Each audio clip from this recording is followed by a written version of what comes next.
Hey guys, I'm just Jalapeno here with another episode of Jalapeno Drywall. And on today's project, I'm going to show you how to repair a drywall crack under a window. Homeowners told me they had already caulked it a couple of weeks ago, but the crack just keeps coming back, so I'm going to show you how to repair it the right way. So first thing you got to do is lay down some plastic, that way you don't make a mess. I also covered the window, as you can see. Then grab your utility knife and then cut a little valley or like a beveled edge where the crack is. What this is going to do is that it's going to help open up that crack. That way I could apply some hot mud into it. If you just apply mud over that crack, it's probably just going to crack again in the future. And just remember, this is a cosmetic repair, but we're doing as many steps as we can. That way the crack doesn't come back.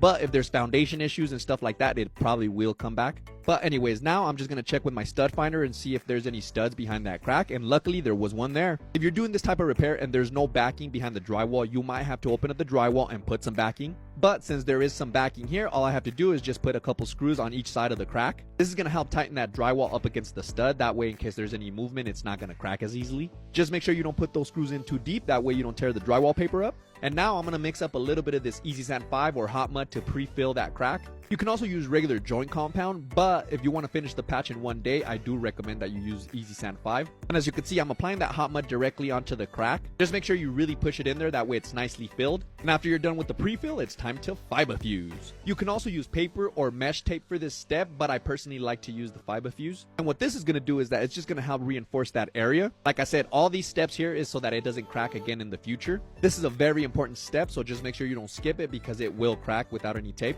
And so once you're done with that, go ahead and grab a 10-inch drywall knife. That way you could apply the hot mud over the tape. You can also use your 6-inch drywall knife, but I like using the 10-inch because it's going to be less bumpy and it's going to be nice and flat. I always like to mix my hot mud about like a sour cream consistency. That way I could spread it really good. It's kind of like spreading Nutella on your toast, if that makes any sense. If you're a beginner, I do recommend that instead of using the Easy Sand 5, you use like the Easy Sand 45. That way you have a little bit more time to play with it. And a couple things when applying the mud is that you don't want it to be too bumpy, and then also you want it to be nice and smooth. Oh, and look, by using that Easy Sand 5, I don't even have to sand. I just kind of have to wipe it off before it dries completely. And once you're done applying the first coat, if you are using that Easy Sand 5, wait about 5 to 10 minutes before you apply the second coat, as you saw right there. The second coat doesn't have to be too thick compared to the second coat. And once that second coat dries, go ahead and grab a wet rag and wipe the edge of the patch. This is going to help blend in that patch a little bit better. And for the texture, I am going to be using that Easy Pro texture system. You don't necessarily need this texture system. You can also get that texture in a can. I just really don't like those texture in a cans personally.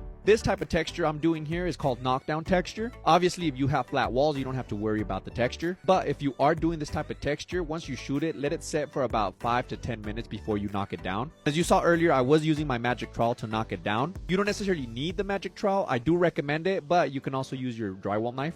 And once you're done with the texture, you can now start to clean up. This is why I like to prep everything before I start working. That way I don't have to clean up a big old mess. And once it's dry, it's time to prep it for paint. I like to grab a wet rag and wipe off the overspray on the sides of the patch. That way it's going to blend in a little bit better with the existing texture. I also like to scrape down the patch a little bit. I don't like to sand much because that dust goes everywhere, but by doing this, you avoid all that dust. Then once you're done wiping off all that overspray, it's time to caulk. I like applying the caulk between the baseboard and the wall. That way it's going to have nice straight paint lines when I'm done. Just be careful when removing the excess caulking. You don't want to make lines like I did right there. It also helps to have a wet rag. That way you could wipe off the excess caulking. And once that caulking dries a little bit, it's time to paint. Just be careful not to dig out the caulk with your paintbrush because sometimes it does happen. I recommend blue tape and caulk for beginners because that way you don't have to have years and years of experience. Look at that. I don't have to be too careful with my brush because I know it's going to have nice straight lines when I'm done. Once I'm done cutting in with my brush, I'm going to use this 9-inch roller to spread the paint out evenly through the patch. This is flat paint, so I don't necessarily need to use a primer because flat paint works as a primer.